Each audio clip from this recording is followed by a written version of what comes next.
President Obama will leave office Friday with the most commutations in White House history. He pardoned 64 people yesterday and commuted the sentences of 209 others. Most are for drug offenses. Convicted leaker and former Army Private Chelsea Manning is among those who had their sentences reduced.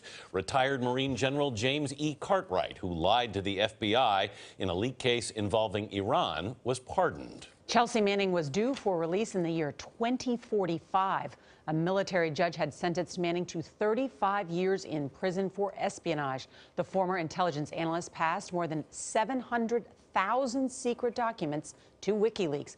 Margaret Brennan is at the White House with why the Manning decision is so controversial. Margaret, good morning. Good morning. Well, the decision to shorten Chelsea Manning's sentence was opposed by the Pentagon, and it angered many national security officials. Manning's 2010 leak of secret materials is one of the biggest breaches in U.S. history. Chelsea Manning will now be released from the prison barracks at Fort Leavenworth in May. Manning has already served more than 6 years and has transitioned to live as a woman. The president's actions probably saved Chelsea Manning's life. ACLU attorney Chase Strangio noted his client, who spent long stretches of time in solitary confinement, has twice attempted suicide in the last 6 months. The reality was there was no way that she was going to survive another 28 years in prison. The former Army intelligence analyst, then known as Bradley Manning, was convicted in 2013 of giving secret government documents to WikiLeaks. In her clemency application, Manning said, "I have never made any excuses for what I did." At the time of the leak, the White House said the disclosures put American lives at risk. But on Friday, spokesman Josh Earnest indicated Manning's remorse was persuasive. As Chelsea Manning has acknowledged, the release of the information that she provided to WikiLeaks was damaging to national security.